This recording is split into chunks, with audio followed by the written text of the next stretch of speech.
Je peux avoir l'envie soudaine d'allumer mon téléphone pour regarder n'importe quoi, mais une fois que je suis dessus, en fait, c'est pas si bon que ça. Par contre, j'ai eu une envie vraiment frénétique de le faire.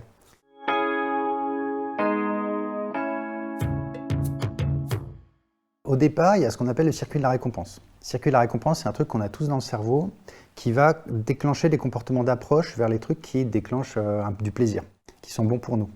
Et on voit tout de suite à quoi ça peut être utile. C'est que, par exemple, quand on a soif, eh bien, c'est important d'avoir l'attention attirée par un bruit d'eau, par exemple.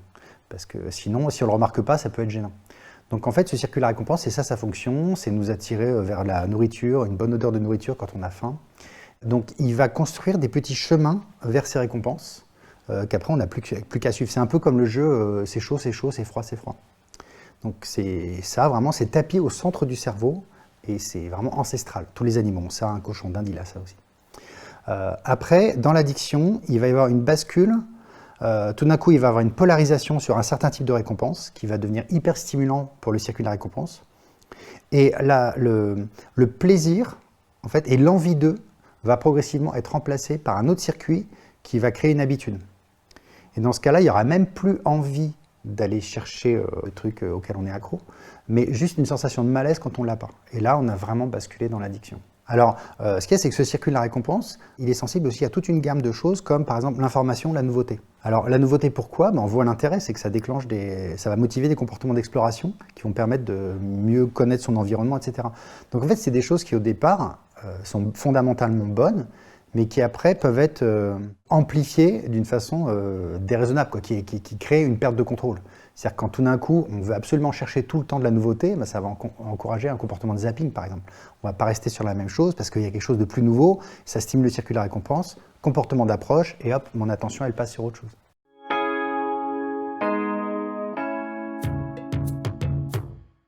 La perte d'intention, je dirais. C'est-à-dire qu'on se retrouve à faire le truc, bon, je prends l'exemple du smartphone, mais ça peut être n'importe quoi, on ne sait même plus pourquoi. C'est vraiment par habitude, et ça commence à prendre du temps sur d'autres choses dont on reconnaîtrait de façon posée, tranquille, que c'est important pour nous, mais que malgré tout, on ne fait plus.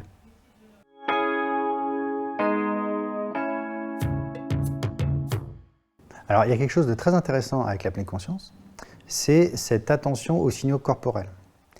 Et il y a toute une littérature scientifique qui est en train de sortir sur un lien entre circuit de la récompense et signaux du corps.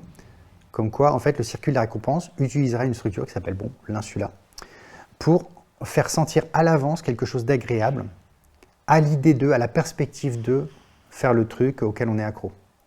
Ça veut dire que concrètement, en termes de vécu, la présence du machin qui nous attire, ça peut être la vue du téléphone ou simplement le fait d'y penser, si on parle des téléphones, va s'accompagner de sensations corporelles de type une petite odeur agréable, une petite odeur un peu sucrée, quelque chose de gustatif, une sensation d'air frais, etc. Des sensations plaisantes qui vont dire oui, c'est bien, vas-y.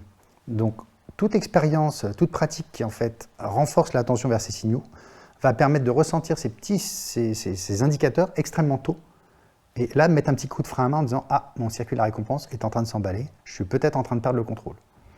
Donc pour ça, la pleine conscience, selon cette idée, renforcerait la capacité à ne pas sombrer dans les addictions.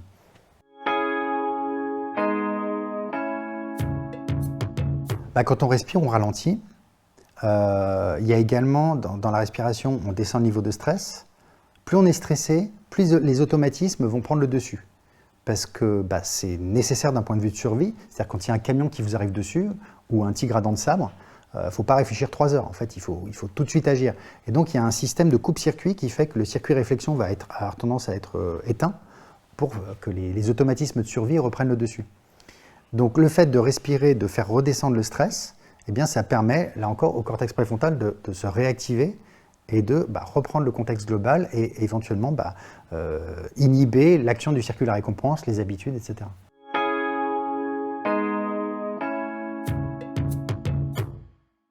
La raison pour laquelle c'est aussi difficile, c'est qu'il y a vraiment tout ce circuit qui nous pousse, qui fonctionne beaucoup avec des neurones dopaminergiques. La dopamine, c'est l'envie d'eux. En anglais, on parlera de wanting, dans la littérature anglo-saxonne, l'envie d'eux. Qu'il faut d'ailleurs bien séparer du liking, le fait d'apprécier. Parce qu'il y a pas mal de travaux qui montrent qu'il y a une différenciation.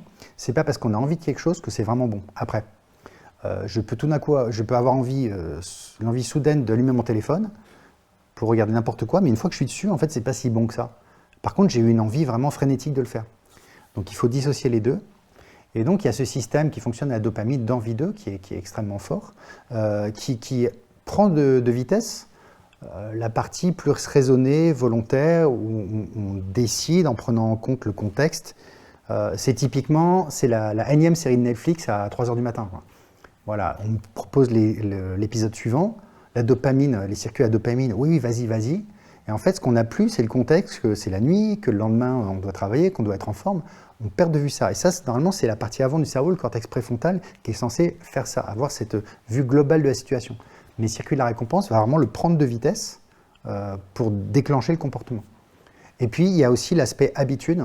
Donc, quand on n'est plus dans l'envie, mais carrément dans l'habitude, et là, c'est vraiment les habitudes, on sait à quel point c'est ancré, et là, ça va être vraiment difficile. Donc, la clé, ça va toujours être de ralentir parce que ça permet au préfrontal de reprendre le contrôle et de ne plus être inhibé. Ralentir. C'est comme ça aussi qu'on inhibe un automatisme. Si vous le désirez, vous pourrez trouver le programme Gérer les pulsions addictives sur Petit Bambou. À bientôt.